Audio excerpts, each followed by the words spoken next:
I am Shakila Shayan. I am a researcher at HEM, senior researcher, and also a lecturer for the Master Data-Driven Design.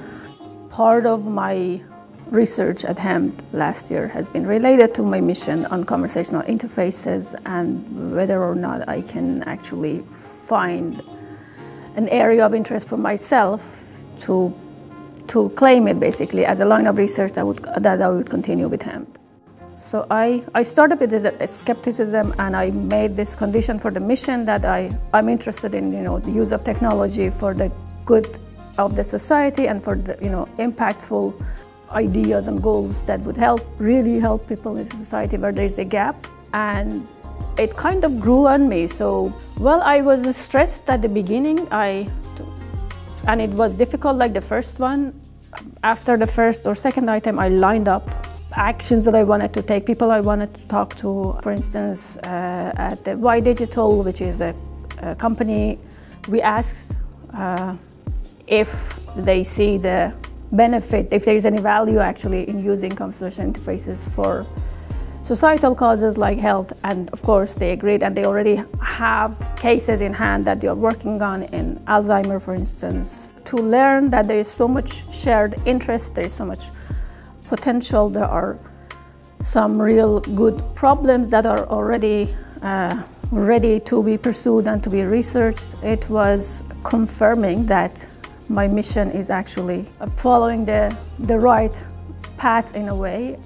So I started with that skepticism, but then my goal was, of course, to understand them and see how others are using them. So I'm now ready to write a proposal, actually, to use conversational interfaces for, the kind of difficult conversations that you out of shame, out of fear, out of, fear of judgment, out of guilt, you don't talk to anyone, but you still would benefit talking to someone. And then maybe because there is no solution, maybe conversational interfaces would become handy as a companion. There is a little research and there is little actually tools out there to be used. So that's the path that I want to pursue.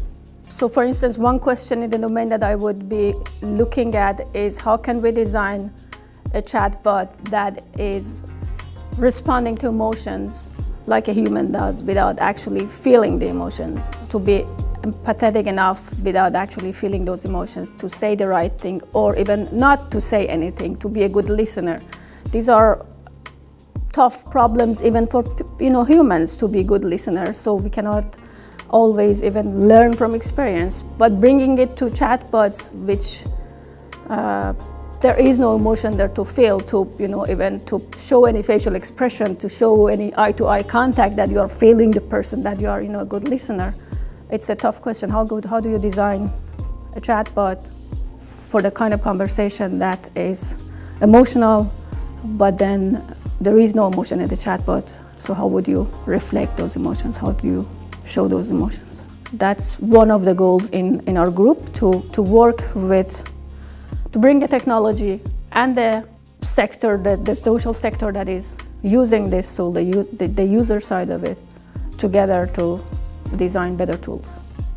So I guess this is the end of this mission, and I wanted to thank the team, also the people that helped us throughout, Y Digital, students in Master Data-Driven Design program, the IGTD school at HU. These are all people who willingly offered their time to help us, and we couldn't have done it without them, obviously. So thank every one of them.